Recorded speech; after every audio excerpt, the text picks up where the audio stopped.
Good evening and welcome into Tennessee Volunteers live on the Voice of College Football Network. Tucker Harlan and Jordan Benkley with you on this Monday evening. Happy that all of you could join us here on the channel. If you like what you see, please like, share, and subscribe to Tennessee at the Voice of College Football. Really helps us out. Also helps you get close to all the great Tennessee football content that you enjoy. Um, Hope that all of you had a nice weekend resting up, getting ready for this weekend against Arkansas. I got to watch some college football over the weekend. That wasn't Tennessee. I think stress-free football is some of the best football that you can watch, and we got to see a little bit of that on Saturday, which is a nice change of pace that we don't get to have every now and again. There's a team in Tennessee that won this weekend that doesn't win all the time. Maybe it's got something to do with the Vols being off, but the Titans finally got a win yesterday. Did not think that would be the case, but they found a wacky way to win yesterday, Jordan. So I'm in a little bit of a better mood than usual, not having had to have dealt with the Sunday scaries that are the Tennessee Titans.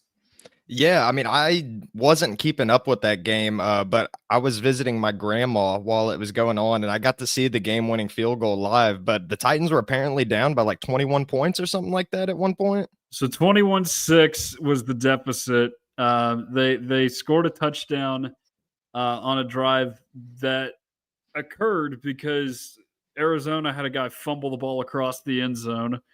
So they scored the touchdown there. Did not make the extra point.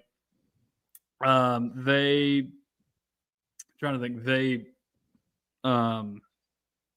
Oh yeah. So they forced a punt. Cam Ward throws a pick on the next possession. As this DB goes to the ground, he's not touched by anyone. Fumbles the ball. The Cardinals bat the ball into the end zone, and the Titans fall on it and score a touchdown. Dang. Force another 3 and out, and then they get the ball at like their own 20-yard line, and then they go basically 80 yards down the field, set up a game-winning field goal, get it done 22-21. So that's one of the more bizarre victories I can remember here in recent years. But here we are. The Titans won, and I'm in a little bit of a better mood than usual going into the show. Yeah, I'm in a good mood too because the Colts are keeping rolling, and I'm finally starting to keep up with some of their games. I try to watch it whenever I can at work because we're dead on Sundays a lot of the time. So I'll just get the phone pulled up there and watch Indiana Jones do his thing. Oh yeah, Indiana Jones up there in the house that Peyton built, because that is the guy that made that franchise something after a long period of it not being anything at all. But we do have college football to talk about tonight. Tennessee is getting back in the saddle again. They're going to play Arkansas this weekend in Neyland Stadium.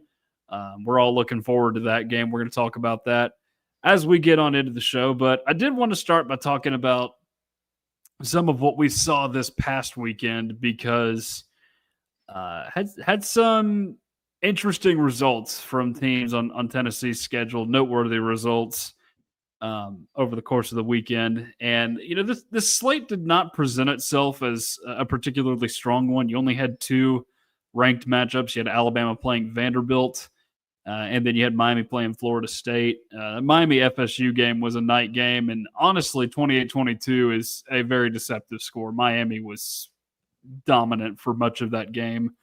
Florida State just scored some late touchdowns to try and get back in it. So looking at Tennessee's schedule now, at least the teams on it, I should say, SMU taking down Syracuse 31-18. I believe that game was in Dallas.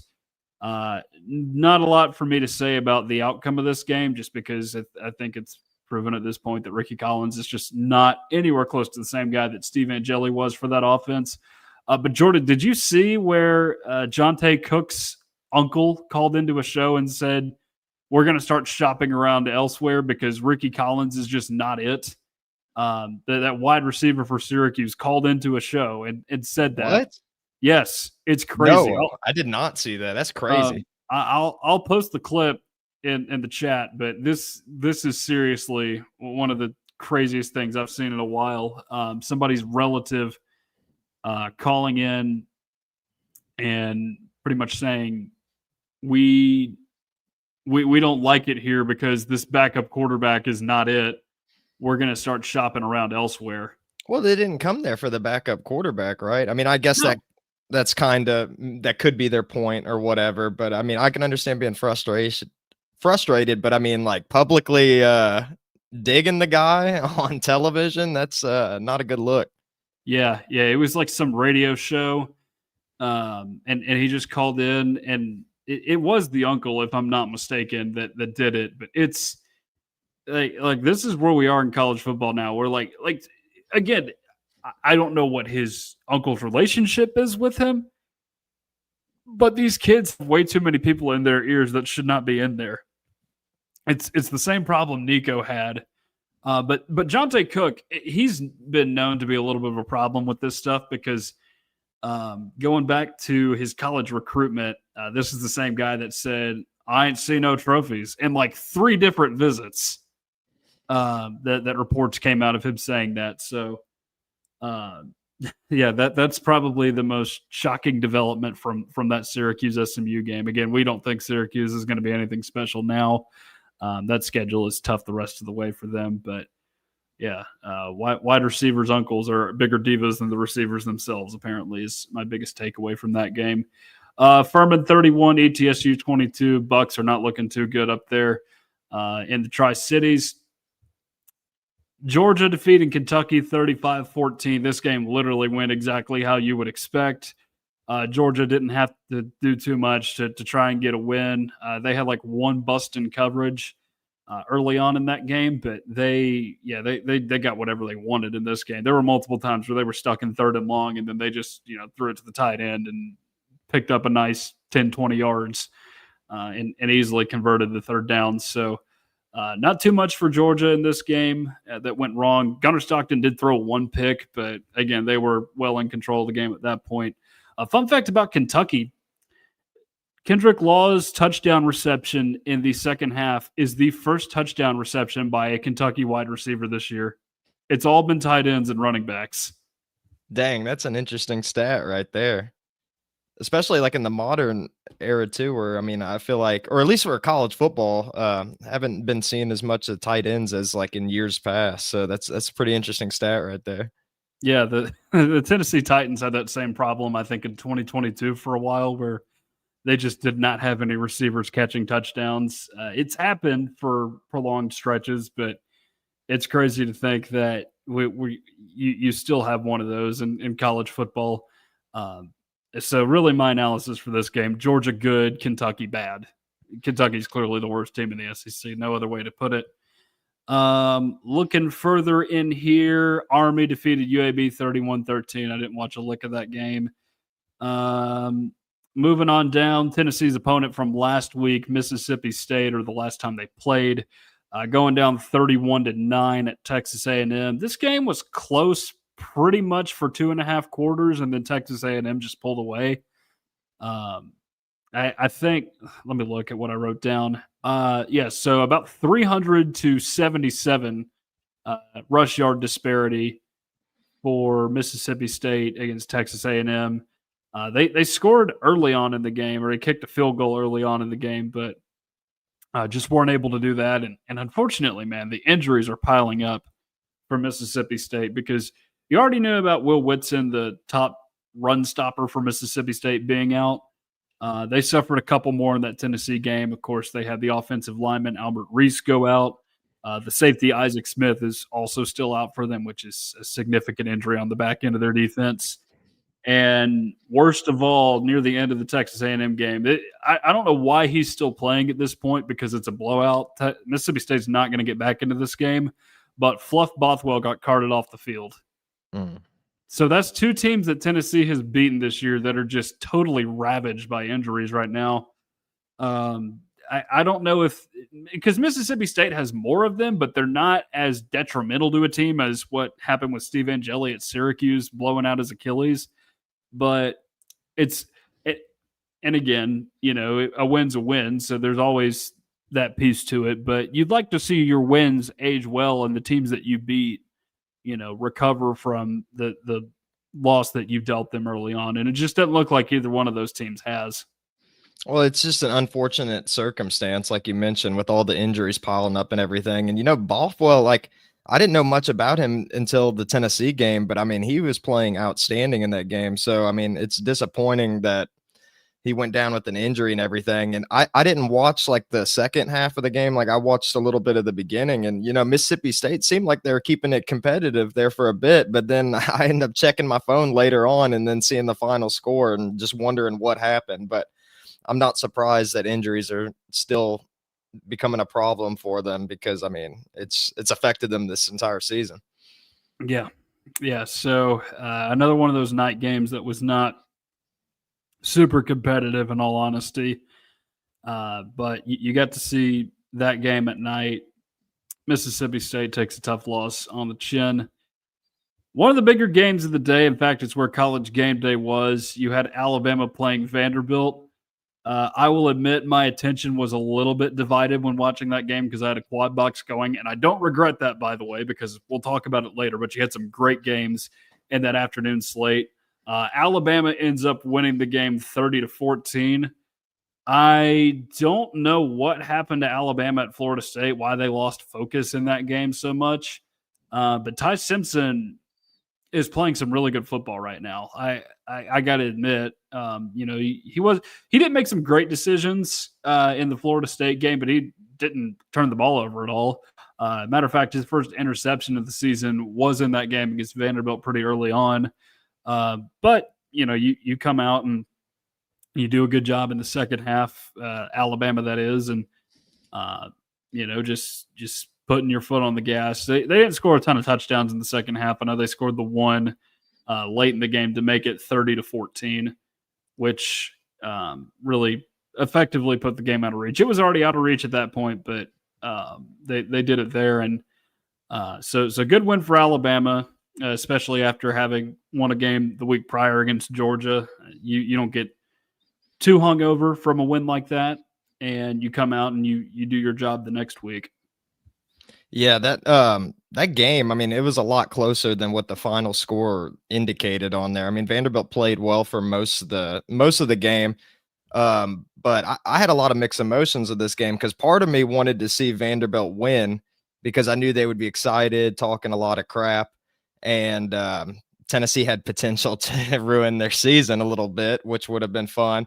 But on the flip side, I feel like the Alabama win might be better for Tennessee overall later in the season. And then also, too, it's pretty annoying when the Vanderbilt fans come out of their cave every once in a while because I noticed on social media they've been talking a lot more than they usually do, which I remember that quite well back when James Franklin was there, when all the Vandy fans started talking that smack again.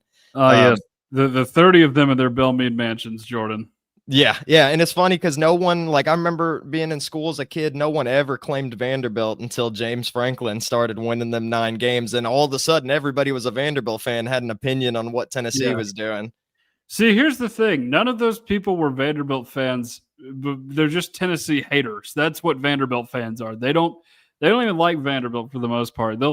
Because what happens is when Vanderbilt inevitably gets bad again, they're going to jump ship. They'll go to some other SEC school that isn't Vanderbilt because 95% of them are not smart enough to get into Vanderbilt.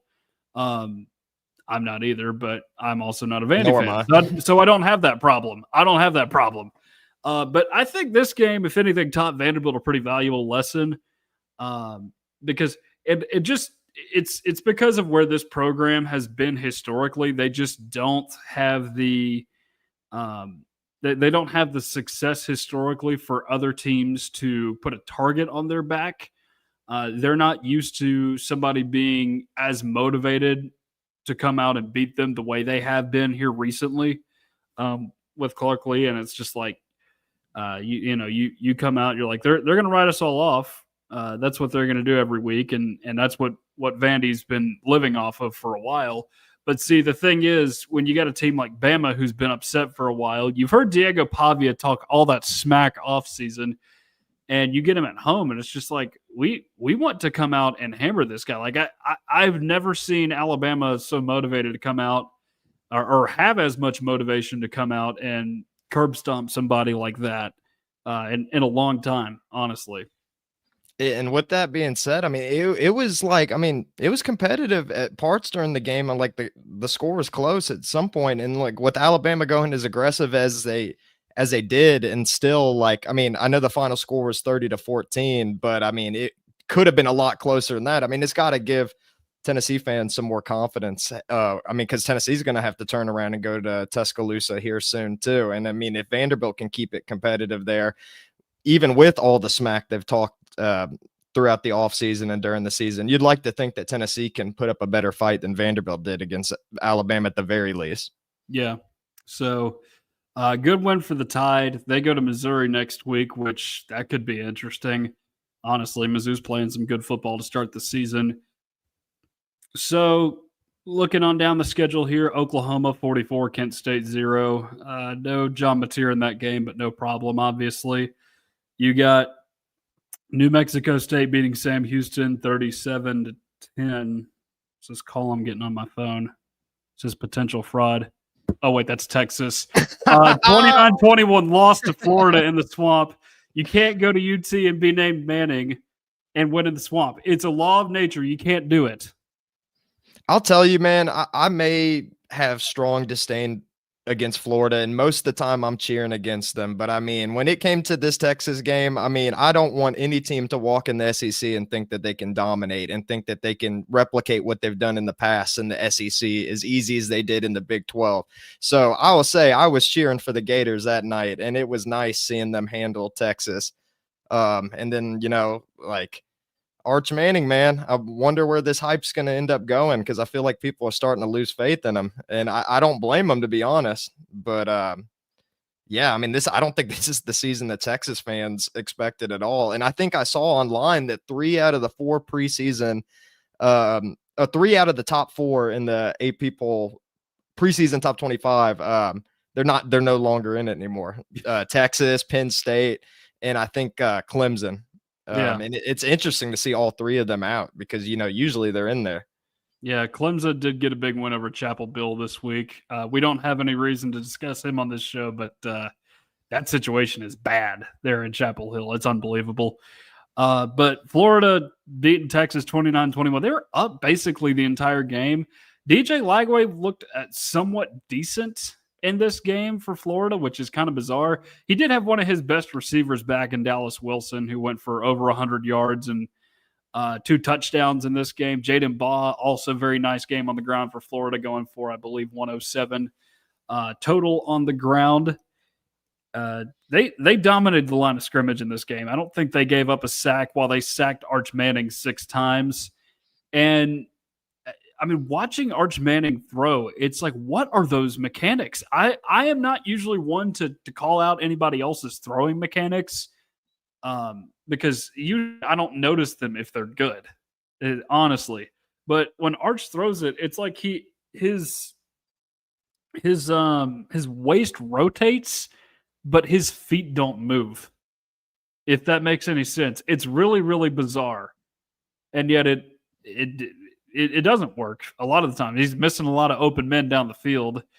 Only 52 rush yards in this game for Texas. Arch Manning was your leading rusher. That's bad. That's really bad. There's a reason they have been kicked out of the AP poll. I'm not going to say I thought Texas could have a disaster this season, but I'll tell you what. You look at the games that they had at the beginning of the season, or at least the front half of the schedule, with Ohio State, Florida, and Oklahoma, and you're expecting Florida and Oklahoma to be better before the season, and you think Texas, or you know Ohio State's going to be good. Like, how on earth did anybody not see a disaster scenario in which Texas could have started 3-3? I said it was at least a possibility. I didn't think it was for sure going to happen, but you know, if Oklahoma's defense comes out there and plays a great game, which is highly possible, that could be the case. Yeah, I mean, upon like doing some research for the show today, I noticed that Oklahoma has the number 1 defense in the country right now, or I think they have the number 1 defense in the country, but they also are number 1 in sacks too. I think tied with Tennessee right now. So I mean, yeah, that's going to be tough. And then plus, it's always an electric game when Texas and Oklahoma play as well. But yeah, Arch Manning, like his mechanics and everything. I mean, it's interesting considering like everybody that's from his family. I mean, forget Peyton. I mean, his grandfather is Archie too. I mean, he has so many people that could coach him up and everything. Maybe I don't want to get in like into these speculation, but I mean it's just interesting seeing that, especially because Peyton Manning. I mean, all my years watching him play, I mean he was so fluid with his drop back and everything. Everything seemed like one motion. I mean, he would do that little little pump fake he would do with the shoulders, but I mean that's about it in terms of like rotating his body and stuff. So I mean, but I will say this: I noticed a little bit watching Marshall. I don't want to get too ahead of myself, but Marshall Manning throwing a football. I did see some similarities there between him and his dad, Peyton. So well, good, that's good if that's the case. But man, Arch, I like he could he have not called one of his uncles or his grandfather just to try and get those mechanics worked out a little bit, because it literally looks like Uncle Rico from Napoleon Dynamite. It's the same thing, and it's unbelievable. It keeps happening in these games, and like they're trying to flex all over Sam Houston State, or at least he was in the end zone. They won that game 55-0. Guess what? Sam Houston State is in the same realm as Kent State. They're one of the worst teams in FBS, and you got Texas. Texas is on fraud watch now. They've been booted from the top 25 for a reason. But you look at this from the Florida side, and it's crazy, man. Billy Napier, if I can make a cross-sport comparison here, it's similar to John Calipari wherever he's been, both Kentucky and Arkansas. He loses a few games in a row. You're questioning what the team or how this team can get better. And then suddenly you see him win a big game like this at home, and it's just like, oh, maybe we have got it good here with our coaching situation. He knows how to keep the haters at bay. You know, he's going to lose a couple games in a row maybe, and then just come up with a big one all of a sudden. I don't know how that works. They get Mississippi State at home next week, I think. Not this upcoming week, but the week after that. I haven't looked to see who they play this week, but good for Billy, I guess. It'll keep him employed longer. They give Tennessee more opportunities to beat him. Yeah, I mean, I was thinking that during the game too. I'm like, this is such a great win for Florida, because not only did Texas have all the preseason hype in the world coming into the season, but I mean, like Billy Napier, I mean, you get a win like this, you keep buying more time to keep coaching there. And I say give him a lifetime contract. I hope that he continues getting these occasional upsets so we can see him at Florida a lot longer, because his record shows that he's not the coach that Florida had hoped for. All right, bonus round for you, because we do need to talk about this game that happened out on the West Coast. This is one of the biggest upsets I can ever remember. Vanderbilt beating Alabama was not as big of an upset last year as this one was. You have UCLA defeating Penn State 42-37. Penn State losing at home to Oregon the week prior. You're thinking they're going to be angry and just come out and absolutely curb stomp UCLA. They were favored by like 24.5 in this game. They were down 20 points at half in this game. Nico played some of the best football I have ever seen from him. You know, he had over 100 yards rushing. I think he had like over 400 all-purpose yards in this game, if I could pull up the numbers. And just to show you how crazy this win was, it's the fifth time ever an 0-4 team has beaten a top 10 team. First time it's happened in 40 years, which is insane. And, you know, I guess the offense was simplified for Nico after having let go of Tino Sunseri the week prior, the offensive coordinator in there, which Josh Heupel simplified the offense for Nico last year, and yet it wasn't simple enough for him. And yet you can promote Jerry Neuheisel, who looks like some surfer they pulled off of the beach in West LA, to come and, you know, just figure out a system in 2 days. They had 2 days to prepare for that. My man doesn't even know how to work the helmet comms. He doesn't know the button to press on his headset to send the play to Nico. And they come out there, they score 42 points on a defense coached by not one of the highest paid assistant in the country. And they did that. They beat Penn State, and I good for Nico for doing that. I'll say that. But I am glad to see James Franklin lose. In all honesty, I'm tired of his fraudulent run at Penn State. This guy can hardly beat ranked opponents, and then he goes out and lays the biggest egg possible in the Rose Bowl. I mean, I've been tooting this horn the entire time we've been doing this podcast and everything. Like, we know who Penn State is. I mean, I didn't expect this game. I don't think anyone expected that at all. But I mean, 10-2 is like where they usually cap out at, and like it might be worse now at this point, considering they've already lost 2 games going into the year. But I mean, wow, what a crazy story. I mean, Jerry Neuheisel, man, like he looks like he's not much older than me, and he's out here getting carried off the field. Like all these clips coming out with his dad watching the game, which was really cool. Because I remember when his dad was the coach at UCLA back in the day.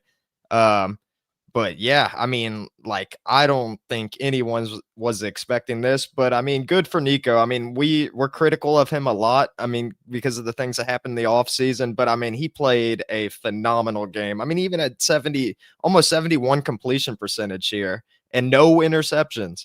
I mean, it was an outstanding performance, and I just wonder if this momentum, I wonder if the UCLA would gather around their seemingly new coach right now and maybe try to revive the season. But I'll say, like, going into this game and looking at UCLA's schedule, I thought they were going to go 0-12, and here they are beating Penn State and knocking them out. Like, it's pretty crazy, man. Yeah, and Drew Aller said they still have a chance at it. They still got to play Ohio State, and I believe they still have to play Indiana, which are 2 very losable games for Penn State, in all honesty. The crazy thing is Jerry Neuheisel isn't even the interim head coach. He's the interim offensive coordinator. Tim Skipper is the interim head coach out there at UCLA. But Jerry Neuheisel, he might be playing his way into a job over there at offensive coordinator, coaching his way into a job. But that dude looks like he's our age. He's 33, which is kind of bizarre. I thought he would be much younger than that, but he's not. No, they should keep that guy around. He might be the best up and coming assistant now after that. I mean, you took a guy that was basically left for dead and Nico at UCLA. You might have kept Nico around, which, by the way, Nico had some very interesting comments after the game too, basically saying, if you don't want to be here, leave. Yeah, I thought that was funny. Which is both funny and very hypocritical at the same time. That's what the Vols told him as well, and he left. He went back home to California, which was the smart thing to do, evidently. Looking at the polls just real quick, Tennessee moved up this week after a month at number 15. They moved up to number 12, despite sitting around at whatever at 15 for a month, and they didn't even have to win a game to move up to 12. A lot of people got big boosts this week, like 5-spot boosts because of what happened to Texas and Penn State up there near the top. Iowa State, Florida State, Vandy all tumbled in the rankings. Iowa State lost at Cincinnati, that's a rough look. You don't want to lose to a team like Cincinnati, who's not really been much of anyone since joining the Big 12 or since Luke Fickell left. So tough look for them. Jumping into the poll this week, you've got Memphis and USF, the 2 best teams potentially in Group of 5, joining the poll. And exiting, as Jordan, you and I already mentioned, that would be Texas and Penn State, falling from the top 10 all the way out of the poll just because of how bad their losses were. But honestly, we're here for it. We love to see that kind of stuff, especially love to see frauds getting exposed early on in the season for their nonsense. So I feel like we haven't really talked a lot of Tennessee. We just talked about what's on Tennessee's schedule. And of course, there was not a game last week, so we didn't have to talk about much going into this. But we do have some news in regard to Tennessee football that we need to discuss, specifically a kickoff time before we get into this Arkansas game. And that is the 3rd Saturday of October, which will be kicking off at 7 Eastern time, or is that 8 Eastern time? I forget. No, it's 7. It's 7 Eastern time. I had to double check myself there for a second. That game in Tuscaloosa, that's 3 of the last 4 that are at night in Tuscaloosa. Would be nice if, Tennessee could play Alabama at night at home every now and again. But I guess the CBS deals prevented that from happening for a while because CBS would always want to scoop up that game whenever it was in Knoxville. That hasn't been played at night in 11 years, I believe. And I do find this a little bit concerning because the one thing that Kalen DeBoer has done really well since being at Alabama, like he's dropped some oddball losses here and there. Like the only loss that he suffered that was not just out of the blue was Tennessee last year in Knoxville, but they have defended home turf very well. They've not lost a game yet, despite having some so-so performances there from time to time. Going back basically through Saban's reign of dominance, so basically 2009 onward, Alabama has only lost 3 night games at home since then. Can you name them, Jordan? Shoot, since Saban? Like since they got good under Saban. Well, I know it wouldn't have been A&M because I remember seeing Manziel running around during daylight. You're right about that. Oh, wait.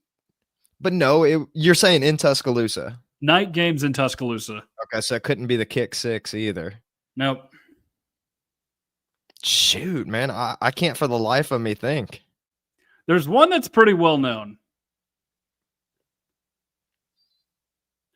In Tuscaloosa. Night games in Tuscaloosa specifically. Was it like an LSU game, potentially? Yeah. Was it Joe Burrow LSU? No, that was an afternoon game. I don't know. I give up. The 9-6 game was what you're missing. No. That's a well-known one. The 2011 9-6 game, 1-2 game of the century. There was all the hype in the world going to that game. And it was a great game if you love terrible offense and great defense. The other ones, one of them was actually pretty recently, just 2 years ago. Texas came in there and beat Alabama with Quinn Ewers. I believe that was the second week of the season, which was stunning to see Alabama lose a game that early into a non-conference opponent. The other one, Chad Kelly and Ole Miss going in there in 2015, winning 43-37. But those are the only 3 times Alabama has lost a night game at home under Nick Saban onward since they won their first national championship, at least. I didn't do the math for 2008 and 2007. But that's just since they began their reign of dominance. So that just puts into perspective how difficult the challenge is going to be for Tennessee in 2 weeks. Well, the dominance surely ain't going to last forever. And I know I was a little bit more concerned with the start time because I know the fans are probably going to get more active than usual. And as I've said on the show before, like I went to Tuscaloosa 2023, and I didn't think the atmosphere was that crazy. I mean, albeit some things have changed since then. Nick Saban was gone. Now they got Kalen DeBoer. So, I mean, I'm sure the fan base are more hungry now than they were when they were getting used to winning all the time. But I do expect the crowd to be more into it during this game. But I will say this. Although I'm a little bit more concerned with the game because it's going to be at night, I am selfishly happy in a way because I, unfortunately, got roped into a wedding that I'm going to be attending that day. Yeah, I know. It's a huge ordeal. I was upset about it, obviously. But the wedding starts at 5:15, so hopefully I can get out of there real quick and start watching the game during the dinner and everything. But yeah, unfortunately, I can't back out of this one. Is this a friend of yours? No, or is it someone else? Here's the thing. It's my girlfriend's best friend, and I feel like I have to go to. And she just commented right now with the laughing, crying face that she's listening. That's your girlfriend's best friend? Yeah, no, that's my girlfriend right there. But her best friend's having a wedding, and she went with me to Florida to my best friend's wedding back in the summer. So I kind of set myself up for this one a little bit. I gotta ask a question though. In all honesty, is your girlfriend's best friend a college football fan? No, and I actually called her out recently because she was over at the house, and I was like, "Do you know when you scheduled your wedding?" And she was like, "No, why?" I was like, "The Tennessee Alabama game," and she was like, "Oh, it's okay. You can listen with headphones." And I'm like, "No, this is a big ordeal. Like this is like the biggest deal of the entire season." But yeah, we're gonna make it work somehow. I'm definitely watching that game, whether or not I have to have an AirPod in or what it's gonna be. But I'm watching that game for sure. And my dad's had a similar situation too. Like I remember my uncle's wedding. My dad had to bring out the old box black and white TV to watch Tennessee and Florida play during that. And I remember him Yeah. like waiting out in the car doing that while everyone else was celebrating.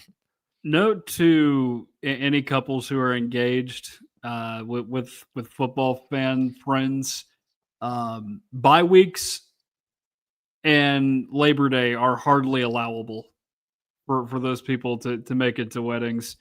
Um, I I have not been invited to any fall weddings. I have friends that have gotten married recently. They've not done it during the fall, thankfully. They've all been in the summertime. One of them was actually in the wintertime at a church. Um, but no, I was actually at a don't want to out them, but I was actually at a family reunion this summer. Um, I we go to it every year, but and one of my cousins is recently engaged. And by the way, they both went to Alabama, and one of them said, "Oh, the fall is the best time to do a wedding." I'm just like, What? "Really? You guys think the fall is the best time to do a wedding? I guarantee you that all of your college friends from Alabama will look at you like you have three horns in your head when they hear that you have scheduled your wedding in the fall and they will not be able to watch their beloved Crimson Tide play." I'm just going Yeah. to call that like it is.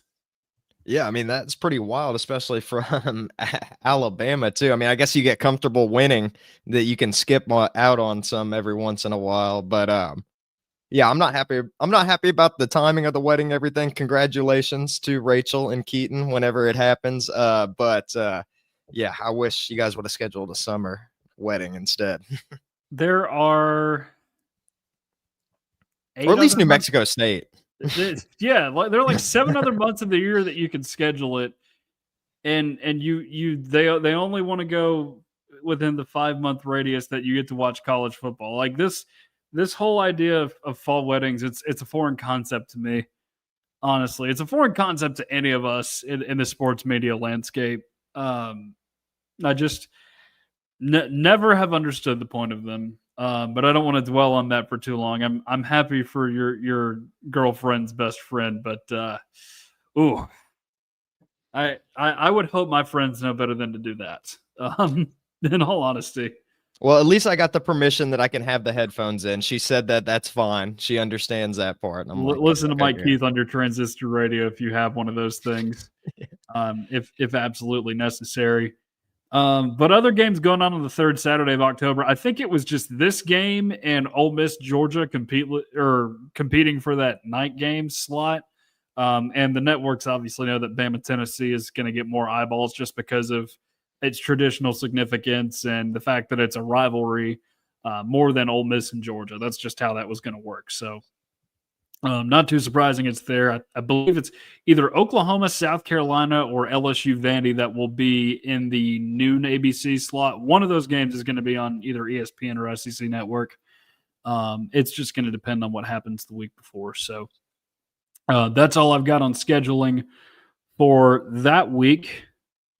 Figure we should probably talk about Tennessee's next opponent, the Arkansas Razorbacks, now, as we continue on throughout the show. And this is a game that we've had circled all year because when you drop a game like Tennessee did last year to an opponent that you were not supposed to lose to on the road and you get a chance to come and beat them in your place, you want to take advantage of it.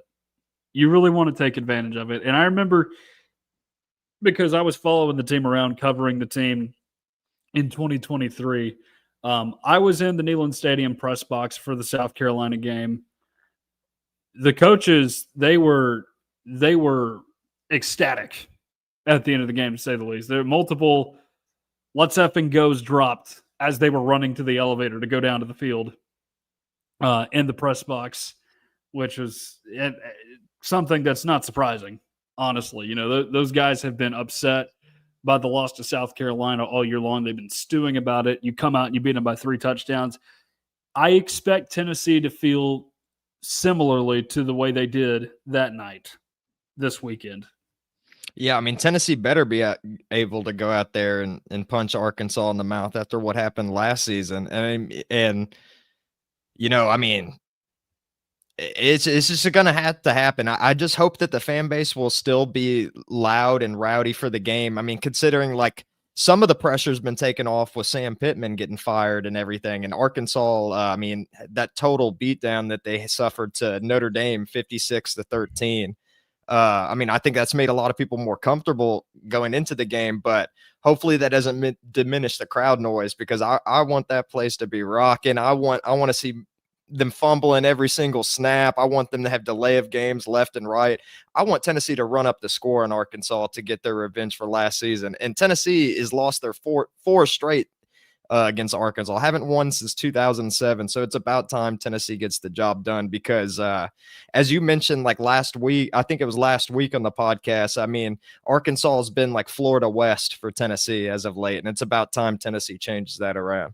Yeah, and a lot of these teams that Tennessee's lost to have not been stellar either. Obviously, the one in 2011 was very good, and Tennessee was not good that year. Florida was or not Florida. You've got it in my brain now because you said Florida West, and they are Florida West. Don't get me wrong. Arkansas was basically the third best team in the country that year, only behind the Alabama and LSU teams that played that 9-6 game we just talked about earlier. In 2011. So that was a tough loss. And also Tyler Bray was hurt for that game too, so you weren't going to win anyway. In 2015, they're coming off like a 1 and I forget 3 or 4 loss start. I know they had lost to Toledo at that point, but they had 2 running backs go for like 100+ yards in that game.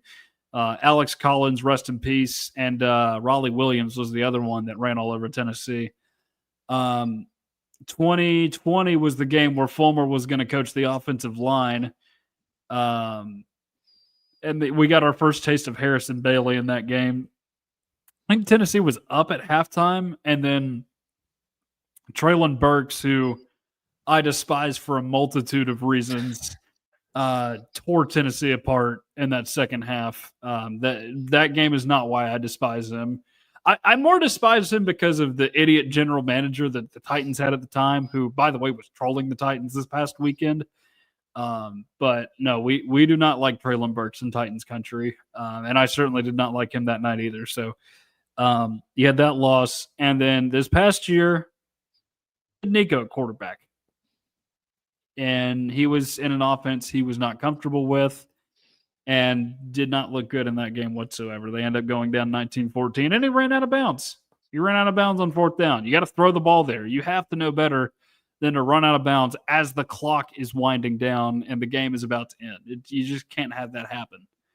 So, but a lot of silly losses. I believe it's 5 of the last 6 that Tennessee has lost. As you mentioned, Jordan, 4 straight is no good for Tennessee whatsoever. Now, I do have some stats for you that may make you feel a little bit more comfortable. This is, I don't want to call this a made-up stat, but it is something that is worth noting here in the Heupel era. Georgia is an obvious exception to this rule, but in games where Tennessee is coming in and playing an opponent that it lost to the previous season, grudge matches, so to speak, Tennessee is 6-0 under Josh Heupel. You had the win over Pittsburgh in 2022, of course, Bama, Florida that year. You had South Carolina in 2023, as we discussed earlier, and then Alabama, Florida last season as well. So 6-0 against non-Georgia teams in the grudge matches. Of course, you've lost all 4 of those to Georgia, but they are pretty much the exception to every rule in the Josh Heupel era. Josh Heupel off bye weeks. This is his time as a head coach, not just his time at Tennessee. 7-2 overall.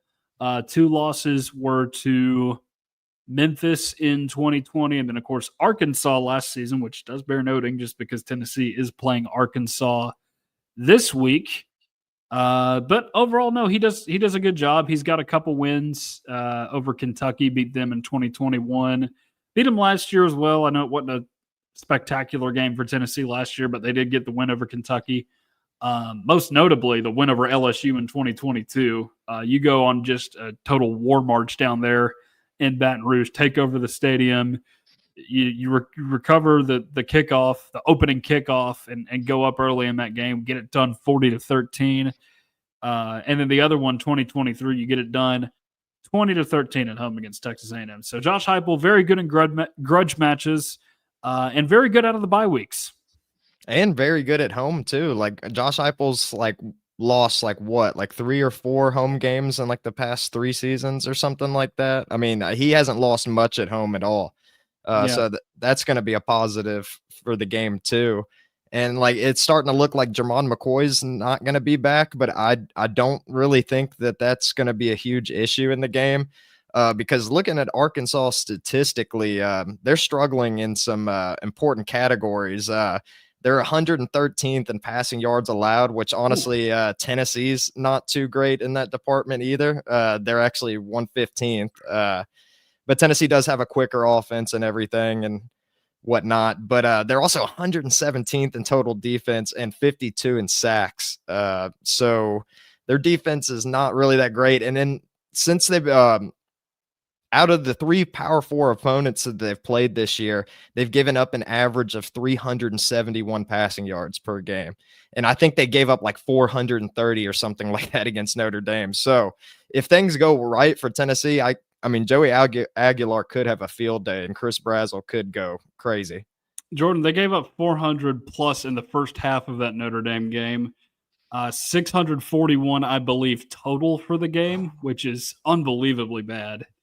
They've yet to hold any of their last 3 opponents under 475, just based on what I've calculated. Tennessee at least managed to keep Syracuse and Mississippi State under 400, which I guess is a decent measuring stick. Georgia was a little nasty, but I think there were some injuries that played a part in that. We will pass along any injury news as we get it this week, which would be on Wednesday about this time. David Hobbs is hinting that he's going to play soon, at least on the social medias. Last week, we saw him post something that at least looked encouraging. Jesse Perry, by the way, came back into that Mississippi State game. I'd forgotten about it when we did the show, the post-game show, but he came back into that game. So that's obviously a good sign for Tennessee. David Sanders will be available. Josh Heupel did say that, but he is reluctant to say anything about starting David Sanders for Tennessee. So that's not overly surprising, but it's good to get him back into the fold regardless. Yeah, I mean, hopefully he gets some reps in the Arkansas game too. I mean, since he already had an appearance in Mississippi State, why not give him some more reps? I mean, so what if he's not the starter? But it would be nice to get some more SEC reps underneath his belt because, I mean, he's got potential to be a great player for Tennessee, and it'd be nice to kickstart that as quickly as possible so Tennessee can continue with their offensive line success, which has been dominant this year. I mean, I've said it time and time again. I mean, the offensive line got really proud of how they've been doing this year. And if Tennessee keeps it up, I mean, this offense is rolling. I mean, as long as that offensive line keeps healthy and with the addition of David Sanders, I mean, I think Tennessee is going to be just fine. So let's look a little more closely at the matchup. Tennessee 13-7 all time against Arkansas, of course, having lost 5 of the last 6, which is not great. Bobby Petrino is, of course, the interim for Arkansas, which that is something that does worry me a little bit about this game. The fact that you've got a guy who is very much auditioning to reclaim his throne as the head coach of Arkansas.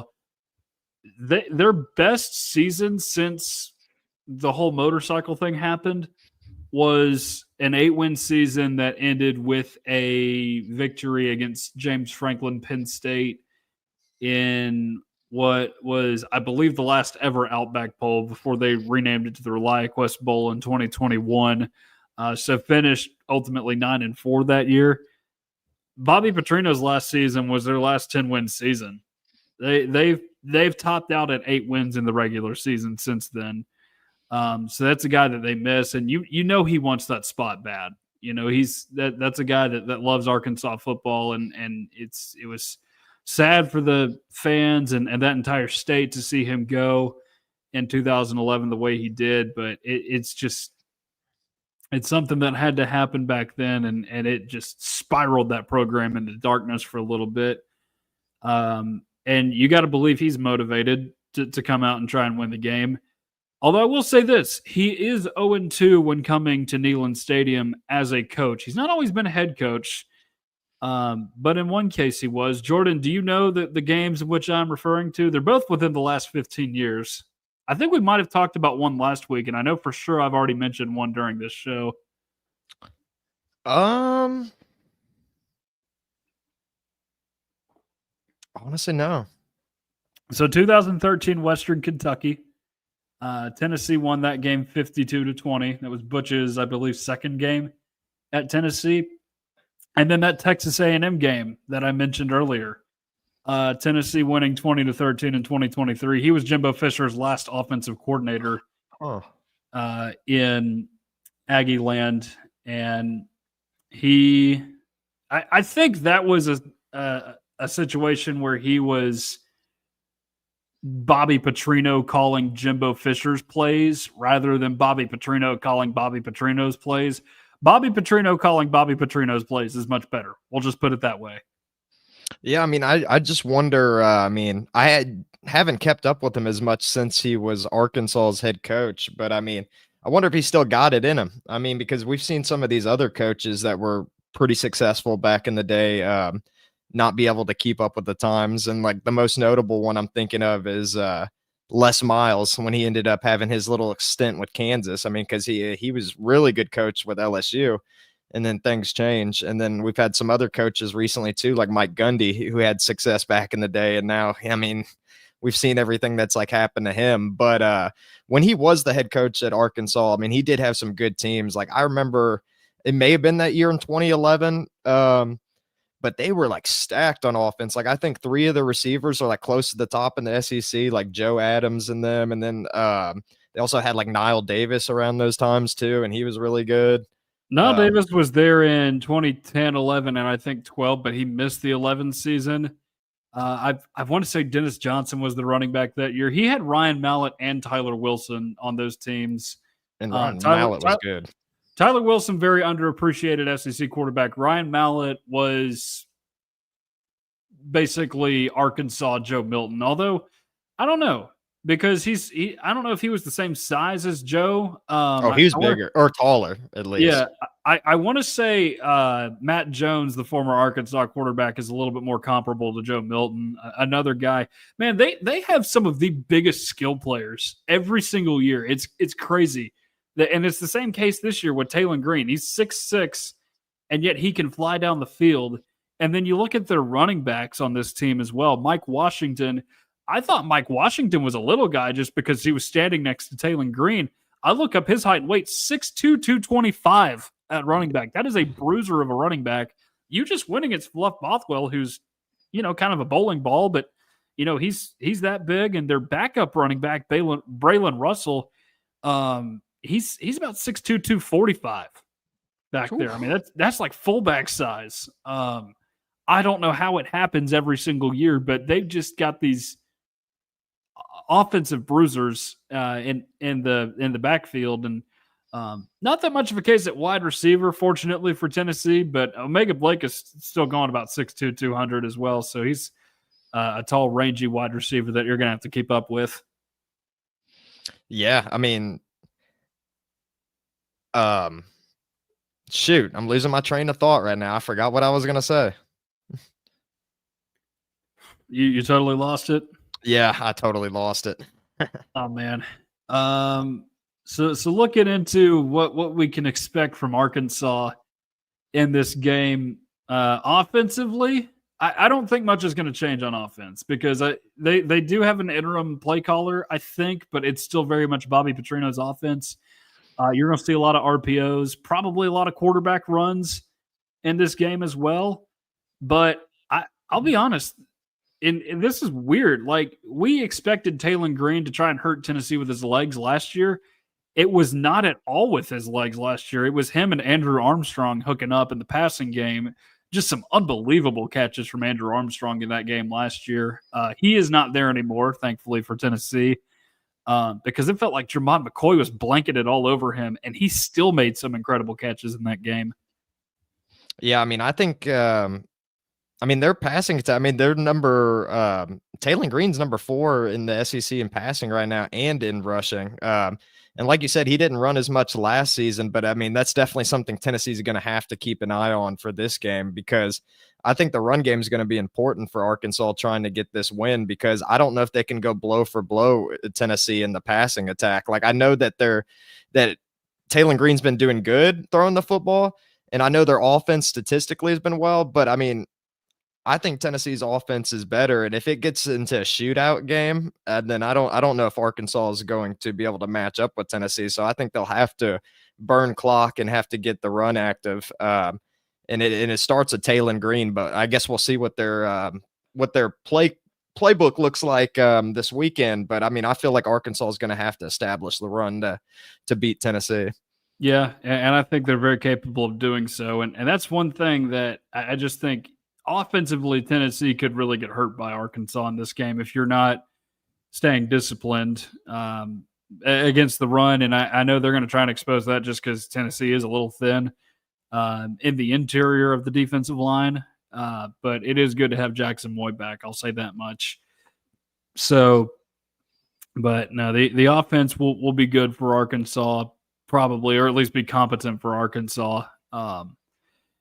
Because they've done good things against good teams this year, like Ole Miss and Memphis. I know Memphis is a team you expect to score some points on, but they were in competitive games with both those teams just because of what their offenses were able to do. But the one thing that's cost Arkansas so far has been the defense. And I was telling you before the show, Jordan, they did an overhaul of their defensive staff.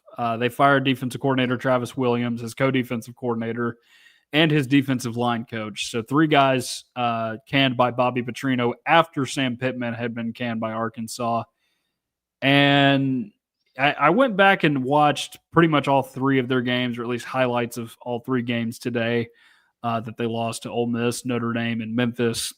And a lot of it was scheming. I think a lot of defense in general is just coaching, because you have the responsibility of getting guys into position and making sure guys are not losing people in coverage. There are a lot of different people who got lost in coverage in the highlights from those games.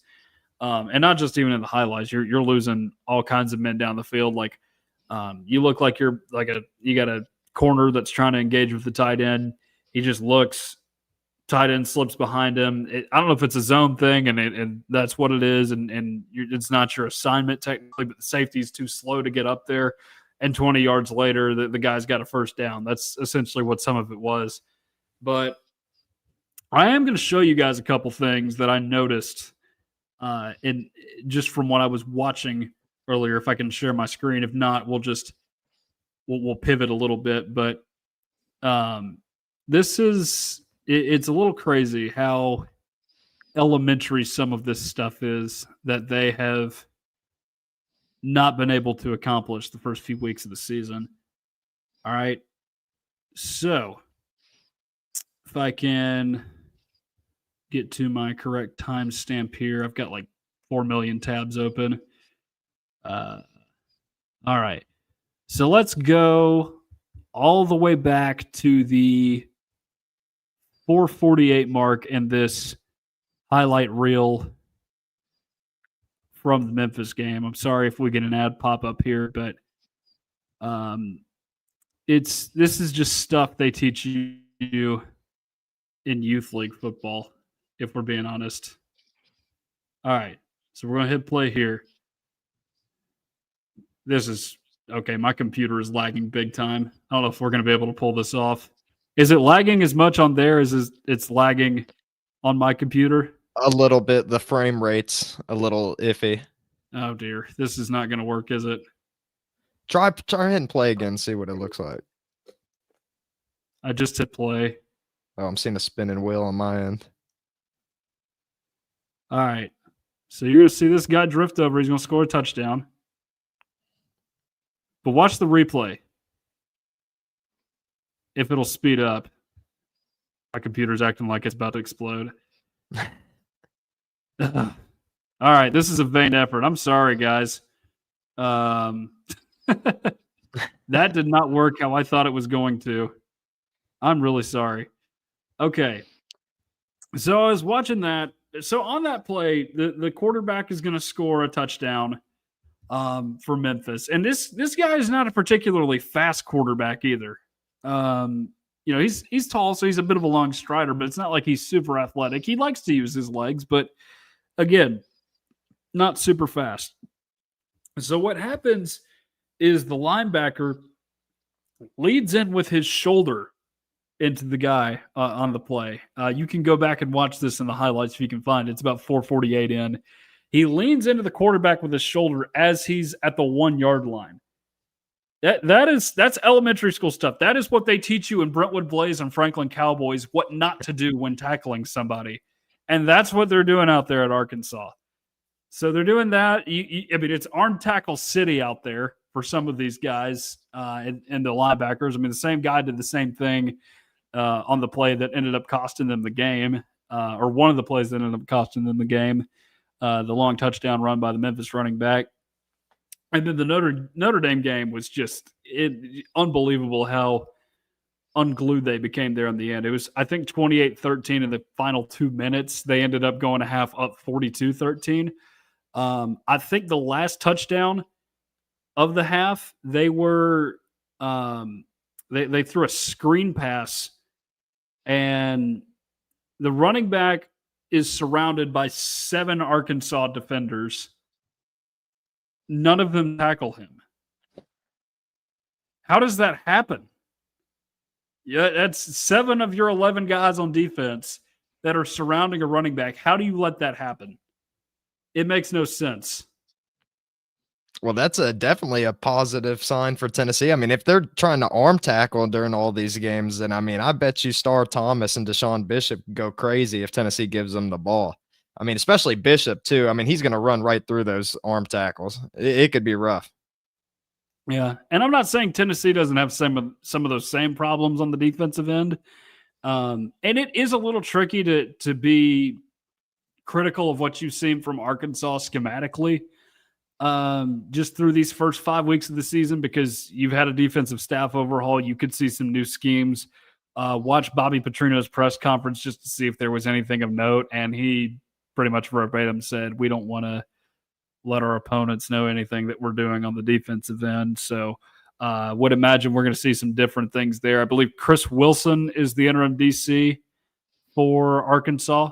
So that's going to be a new look for this team. But again, man, some of this stuff, though, like, you should not have to coach up in the college football rankings. You should not be having to do angle tackling drills every week in practice for football. You want to do more of your scrimmages and stuff like that. You don't want to just do you do not want to be at a point where you have to work on basic fundamentals in football like we're seeing from this Arkansas team right now. And again, just reiterates the point that you cannot go out there and score any less than 5 or 6 touchdowns in this game if you're Tennessee.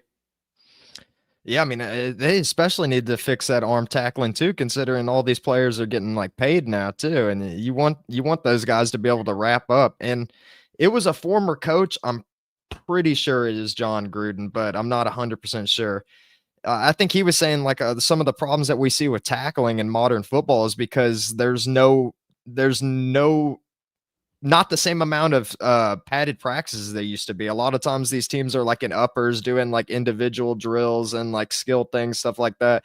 There's not as many, just go out there and grind and grueling practice. And I think in a way that helps prevent injuries from happening, which could be an issue going on with Tennessee. I mean, it's speculation, but maybe Tennessee's wasn't going really aggressive at practice during the offseason. I mean, and it's hard to get used to game speed if you're doing that.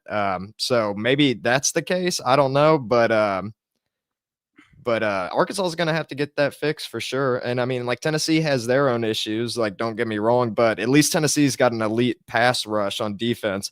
As long as they don't try to go headhunt the quarterback and not set the edge and let Green roll out the pocket, that could be a problem. But they're at least going to be causing pressure in the passing attack and maybe could force a turnover due to the defensive line, which has been getting better and better each week. Yeah. And Taylor Green is prone to giving you some turnovers. He, of course, didn't last year against Tennessee. I wonder why that is. I mean, literally every single time a quarterback goes against Tennessee, he just has to have one of his best games of his life. You saw it with Gunnar Stockton a couple weeks ago. Fortunately, it was not the case with Blake Shapen. That's the good news. But with Taylor Green, it was very much the case last year. Just slinging it down the field against Tennessee. That defensive front is going to have to get after him this week, force some turnovers. So you've got a few things to think about on the defensive end, and I'm hoping Tim Banks will bring a little bit more pressure than usual this week, just because if you don't do it on third down, it's a little bit of a frustration among fans if you can't do that. But no, I think Tennessee will be able to do what it wants on offense. We've not seen the offensive line struggle this year. And we've seen this offense just way more in sync with itself than it was ever last season. So I think we've already talked about some keys for the game, just, keeping Taylor Green in the pocket, bringing the pressure, and just make sure you get off to a good start offensively. You don't want them to have some hope on defense for the first time in a while because, maybe they're improved schematically. We'll find out as the season goes on. But they're not good at the basics. They're not good at the basics. I'll tell you that much. Yeah. So Tennessee should win this game unless chaos ensues, which I know every Tennessee fan is seen some chaotic events before, but Tennessee should win this game comfortably. I'd imagine. Do we have any score predictions? I was trying to think in my head. I mean, the number that's floating around right now, which I have not been accurate on any of my predictions yet, but I'm going 42-17. I'll go 42-21.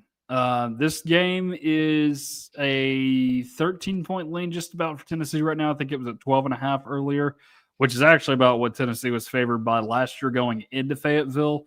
But the good news is it's a home game for Tennessee, so I don't figure that's as much of a problem. I think Arkansas could score a little bit. In fact, I know they can score a little bit. They've actually scored more against good teams on the road than they did at home against Notre Dame, and Notre Dame's defense has not been what it was in the past under Marcus Freeman, just being completely honest. So, but that's my score prediction. I think Tennessee wins this game. You have to win this game if you're Josh Heupel and you're really upset by what happened last season. Yeah, and if Tennessee somehow manages to lose this game, then that's going to be a whole can of worms to open up on. But surely that's not going to be the case. Yeah. I will be at the game, so I guess our post-game show will probably be sometime Sunday, if you could even call it a post-game show. But we'll definitely dive into what happened on Sunday. But that's all I got for tonight, Jordan. Is there anything else that we missed that you'd like to hit on? Let me check real quick because I think there was one or two things. Well, I mentioned earlier 3 out of the top 4 preseason AP poll. They're out now. Interesting to see. But also too, it's not really current football news, but it's pretty cool that Tennessee is going to be decorating a championship corner with Philip Fulmer and Doug Dickey is going to be added onto there with General Robert Nealon. So that's pretty cool too. Those coaches definitely deserve. Yeah, why did Johnny Majors get left out, man? There are reasons why that happened. Those two did not get along with him after a while. Just putting it mildly. Majors did some crazy things at Tennessee in his later years. But no, he and Fulmer did not get along, which is precisely why he ended up leaving. So, Yeah, Johnny Major's not at all happy about that. I couldn't imagine. He does have his number sitting around in the stadium, though. It is retired. 45 is among those in Neyland Stadium that's hanging around up there. Just all throughout the stadium, you can see it. I don't know the best way to say it. I'm running out of steam too, Jordan. Hey, I will say We're one getting to other that thing point in the about. show. I'll say one other thing about Johnny Majors too. Never, everyone talks about Peyton Manning losing to Charles Woodson the Heisman. Look up Paul Hornung, what his record was at Notre Dame when he beat Johnny Majors. But my dad was telling me something recently, because I think they asked Paul Hornung, or maybe it was Johnny Majors, maybe both of them. They asked who they thought should win the Heisman that season, and they said Jim Brown. I didn't realize Jim Brown was playing during that same time. I think he finished 3rd or 4th or something in the Heisman voting. But if you look at his stats, he sure as heck should have won. But that would be about right, because he would have been one of their contemporaries, because he played in the 60s for the Browns, and Hornung was on those dominant Vince Lombardi Packer teams back in the day. Yeah, so I thought that was interesting. But yeah, I think Hornung won like 2 or 3 games the year that he won Heisman, which you'll never see that happen ever again. Yeah. All right, well, that's going to do it for us tonight here on Tennessee Volunteers Live on the Voice of College Football Network. We hope you enjoyed the show. We're glad that you hung out with us tonight. If you like what you see, please like, share, and subscribe to Tennessee at the Voice of College Football. Helps us out, helps you get close to all the great Tennessee football content that you enjoy. For Jordan Binkley, I am Tucker Harlan. We will talk to you guys again this weekend after the Arkansas game.